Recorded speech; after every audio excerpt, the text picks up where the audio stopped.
Hi అండి. అందరికీ శ్రావణ మాస శుభాకాంక్షలు. శ్రావణ మాసంలో లక్ష్మీదేవి పూజలైన, మంగళగౌరి వ్రతాలైన, దేవుడికి నైవేద్యంగా పెట్టే ప్రసాదాలలో శనగలకు చాలా ప్రాముఖ్యత ఉంటుంది.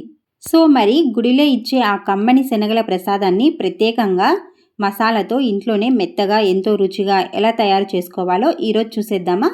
ఈ ప్రసాదాన్ని తయారు చేయడానికి ముందుగా ఒక కప్పు శనగలు తీసుకొని శుభ్రంగా కడిగి కనీసం 7-8 గంటలు లేదా రాత్రంతా నానబెట్టుకోవాలి. ఒకవేళ తొందరగా కావాలనుకుంటే వేడి నీళ్ళు వేస్తే తొందరగా నానుతాయి. బాగా నానిన శనగలను తీసుకొని కుక్కర్లో వేసి తగినన్ని నీళ్లు పోసి కొద్దిగా ఉప్పు వేసి 4-5 విజిల్ వచ్చే వరకు ఉడికించుకోవాలన్నమాట.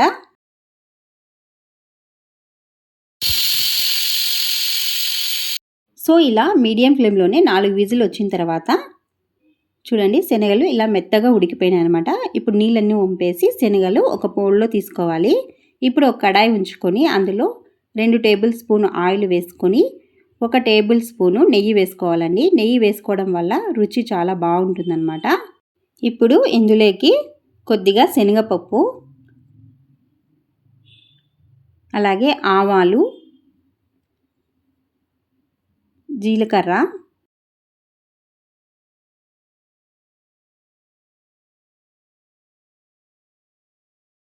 ఉద్దిపప్పు కొద్దిగా ఇవన్నీ వేసి బాగా వేపుకోవాలండి. ఎండుమిర్చి ఒక 2 తీసుకొని కట్ చేసుకొని ఇలా వేసుకోవాలి. పచ్చిమిర్చి 4-5 ఇలా స్లైసెస్ లాగా కట్ చేసుకొని వేసుకోవాలి.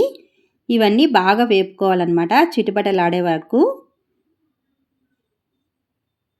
ఇలా వేగిన తర్వాత ఇందులోకి కొద్దిగా కరివేపాకు చిన్నగా కట్ చేసుకొని ఇలా వేసుకోవాలి. వీటన్నిటిని పచ్చివాసన వెళ్ళే వరకు బాగా వేపుకోవాలండి. ఇలా వేగిన తర్వాత ఇందులోకి కొద్దిగా ఇంగువ వేయాలి. ఇంగువ వేయడం వల్ల రుచి సువాసన చాలా బాగుంటుంది. ఇప్పుడు ఇందులోకి ఇందాక మనం ఉడికించి పెట్టుకున్న శనగలను వేసేసుకొని బాగా కలుపుకుందామండి. మసాలా అంతా దీనికి పట్టేలాగా బాగా ఇలా మిక్స్ చేసుకోవాలన్నమాట. ఇప్పుడు దీంట్లోకి తగినంత ఉప్పు వేసుకుందాము. ఆల్రెడీ ఉప్పు ఉడికించేటప్పుడు కొద్దిగా వేసుకున్నాం కాబట్టి ఇప్పుడు చూసుకొని వేసుకోవాలి. సాల్ట్ అంతా మొత్తం కలిసేలాగా బాగా తిప్పేసుకోవాలండి. ఇప్పుడు దీంట్లోకి తురిమిన కొబ్బరి కొద్దిగా వేసుకోవాలి. ఒక 2 టేబుల్ స్పూన్ వేసుకుంటే సరిపోతుందండి. చాలా రుచిగా ఉంటుంది, చాలా బాగుంటుందన్నమాట. ఇక్కడ నేను పచ్చి కొబ్బరి తురుము వేసానండి. ఇక చివర్లో చిన్నగా కట్ చేసుకున్న కొత్తిమీర వేసుకొని బాగా కలిపేసుకోవడమే. అంతేనండి, శనగల ప్రసాదం రెడీ అయిపోయింది. సో చూసారు కదా ఫ్రెండ్స్, గుమగుమలాడే గుళ్ళో పెట్టే శనగల ప్రసాదం లాగా ఎంత చక్కగా తయారయ్యిందో.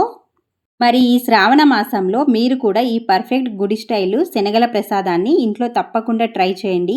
ఈ వీడియో మీకు నచ్చితే వెంటనే ఒక లైక్ చేసి అలాగే మీ ఫ్రెండ్స్ అండ్ ఫ్యామిలీకి షేర్ చేయండి ఫ్రెండ్స్. ఇలాంటి మరిన్ని వంటకాలు మరియు ప్రసాదాల రెసిపీల కోసం మన ఛానల్ని ఇప్పుడే సబ్స్క్రైబ్ చేసుకోండి ఫ్రెండ్స్. అందరికీ మరోసారి శ్రావణ మాస శుభాకాంక్షలు. Thank you for watching. Bye bye.